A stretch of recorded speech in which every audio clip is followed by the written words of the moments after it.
It's just the same as you do your final project.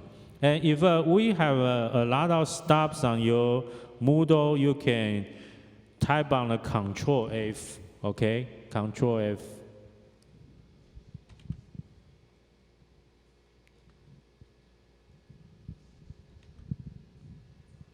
And you can search like chapter 4, okay?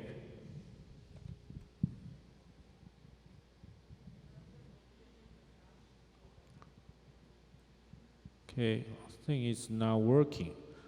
Let's see, let's move to the week 8, okay? And last time we already talked about the supervised learning and unsupervised learning part 1. And today we will move on to the part 2, okay? Part 2. See, it's already recorded like 1 minute, okay?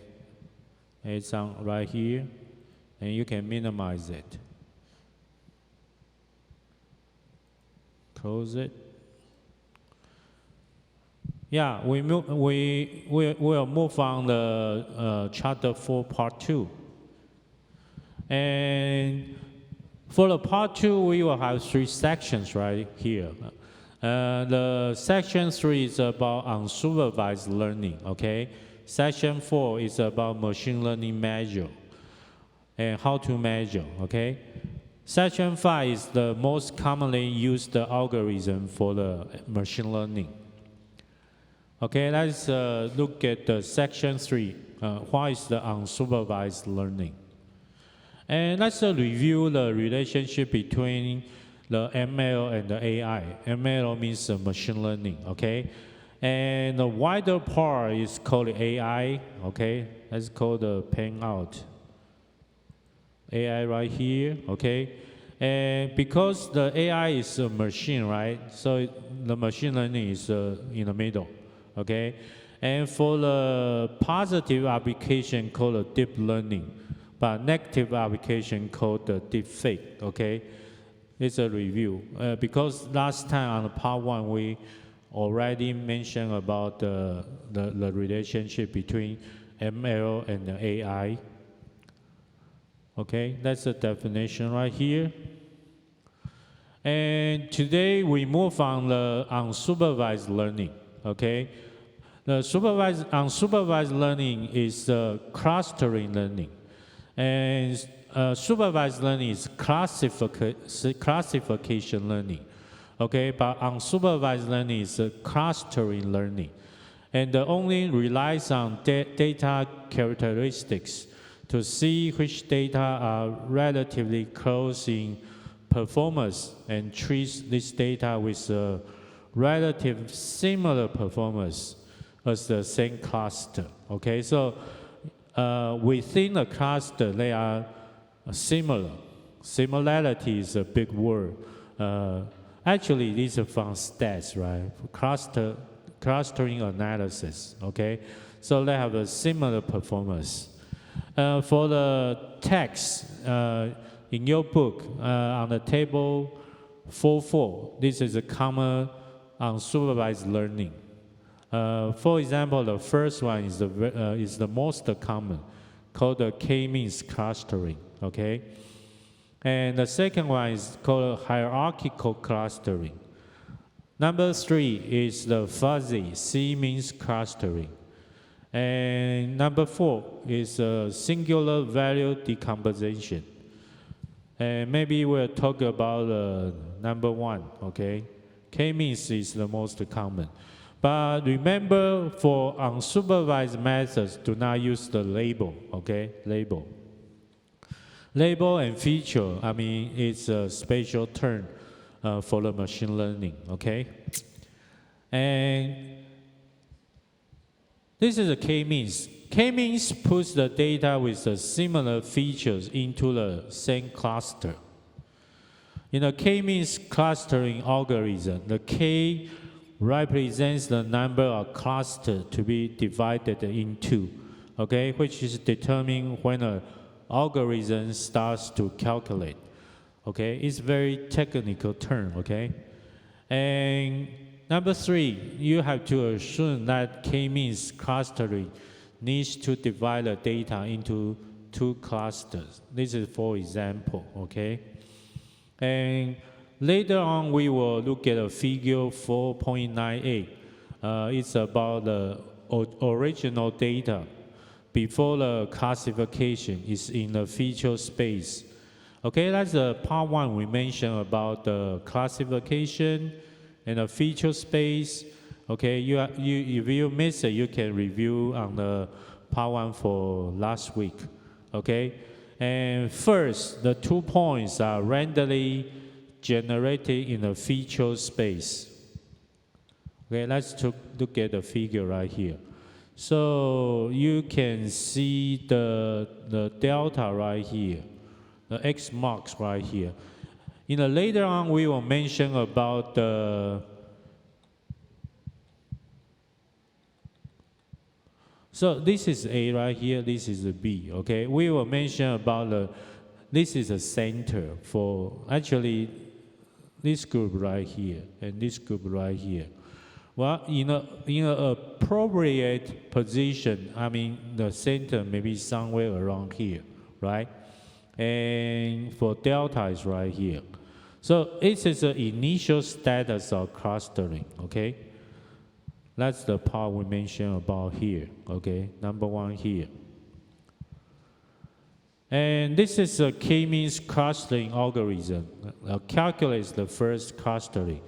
So in the beginning, the two spots is right here, okay?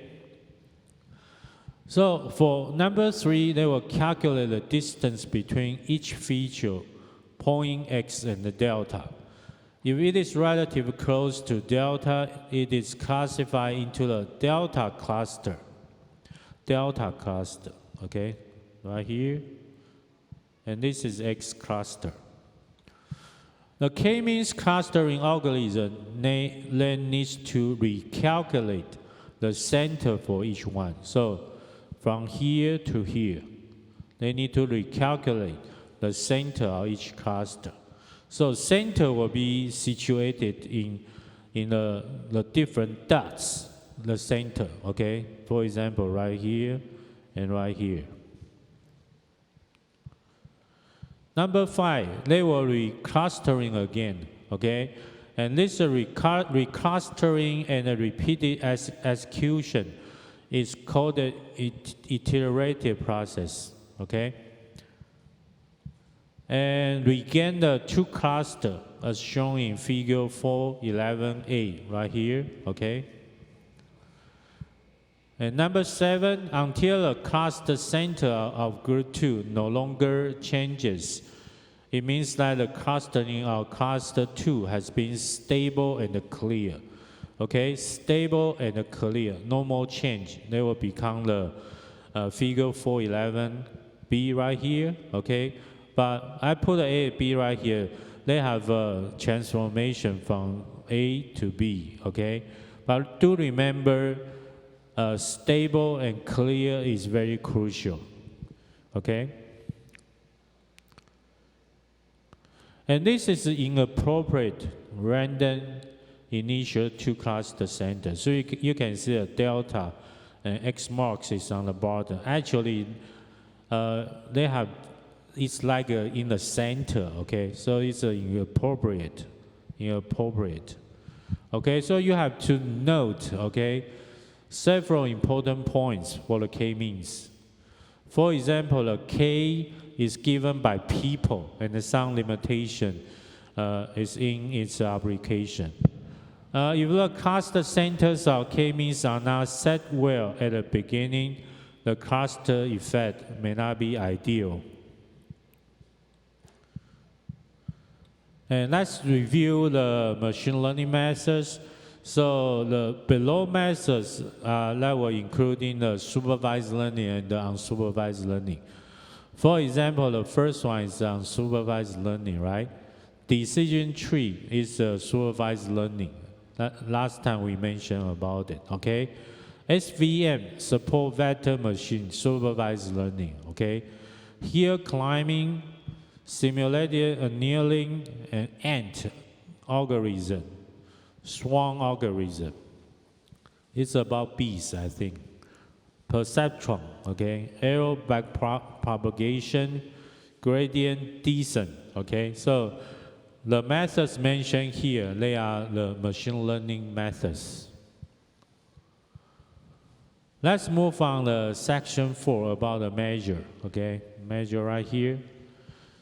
The general measure methods are as follows, and you can recite it as ARP, okay? A means accuracy, R means recall, okay?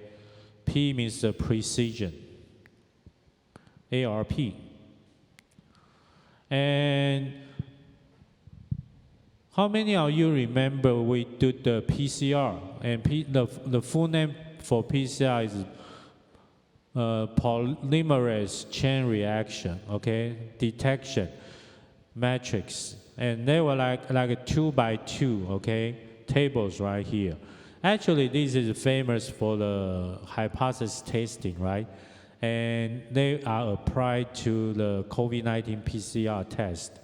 And this is a metric, okay? Sometimes they will call a mixed metric. And to illustrate an example of evaluating whether the prediction is accurate, okay? And I give a translation right here. For example, this is the attribute, okay? For AI, they call it attribute, but for stats, they call it variable, okay? One attribute is called a PCR test result, okay? And they will have 2 results. So one is infection, okay? The other one is no infection. Yo means infection.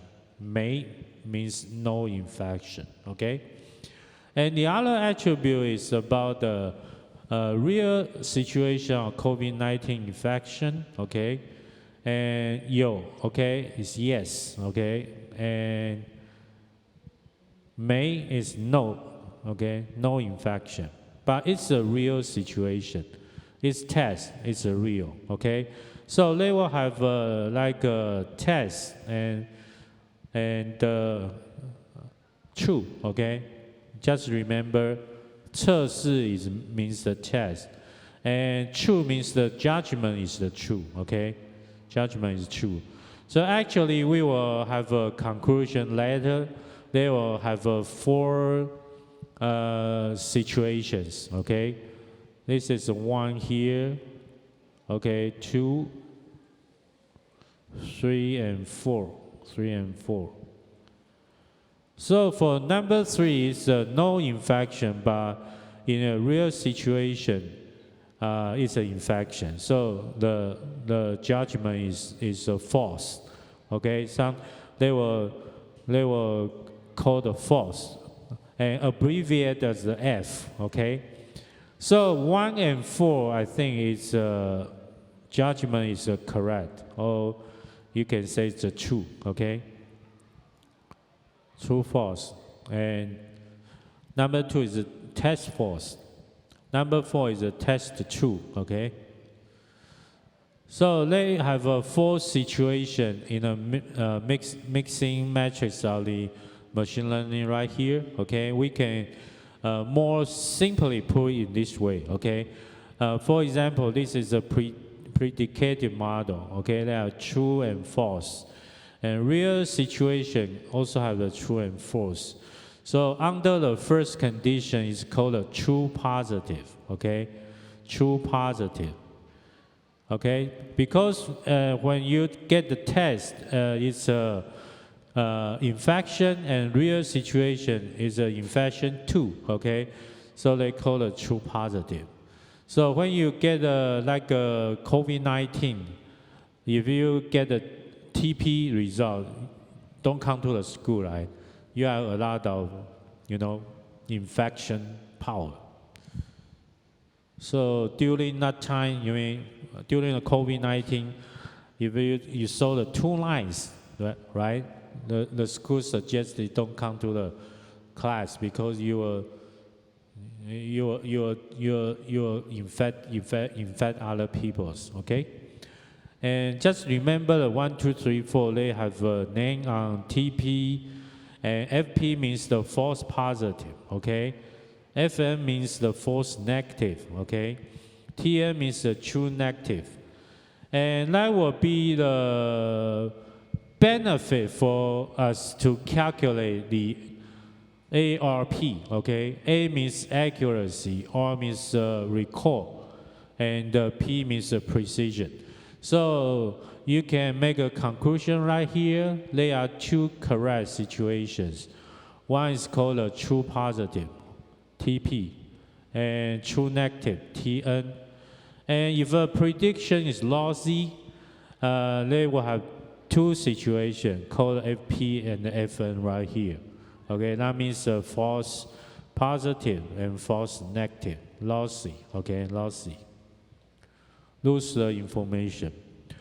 Okay, when you measure whether the machine learning is a good predictive model, use the following 3 evaluation methods. And for the formula right here, accuracy, they have divided, okay, divided. So remember the, let me think, okay, they didn't have this one. So remember the accuracy, the formula is TP plus TN over the total samples, over, okay, or divided by. And recall is the TP divided by TP plus FN, okay? And precision is TP divided by TP plus FP, okay? I will make a correction right here, okay? And so let's make a conclusion about the measures. So the accuracy is the most intuitive and simplest evaluation method. And these 2 evaluation models have interactive effects in the machine learning. If you want to improve the recall rate, the TP must be increased, and the FN must be reduced at the same time. So the sensitivity of the machine learning prediction model must be improved, okay? If you want to increase in the sensitivity of the machine learning prediction model, they will increase the recall rate, but naturally the precision rate will decrease. Okay, on the last section for chapter 4, supervised and unsupervised learning is talk about the most used algorithms for machine learning. Okay, let's review it. So the supervised learning is a classification learning method. And on the contrary, unsupervised learning is a clustering algorithm.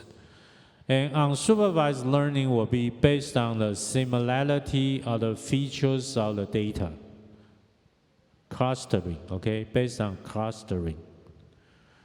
And the machine learning model training usually uses a cross-validation, okay? If you want to improve accuracy, it's an inevitable goal of machine learning models. But recall and precision can vary depending on the application. And this is COVID-19 under the Taiwan Central Epidemic Command Center.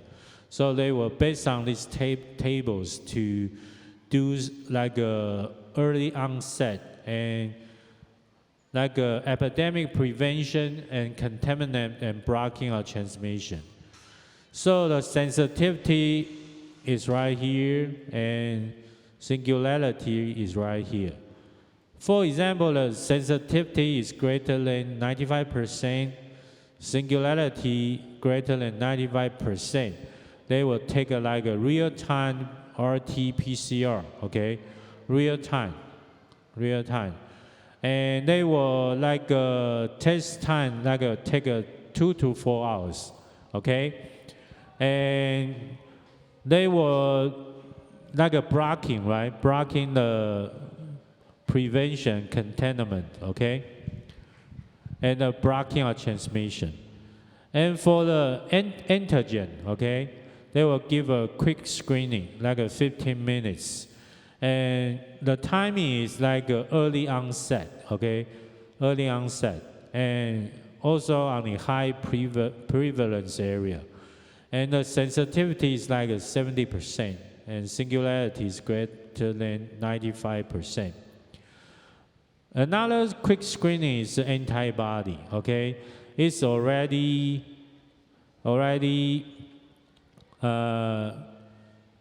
infected 7 days, and you need to find out if infected 7 days after onset of illness, okay? So the sensitivity is like 75%, and singularity is greater than 95%. Singularity means very strange, very bizarre, okay?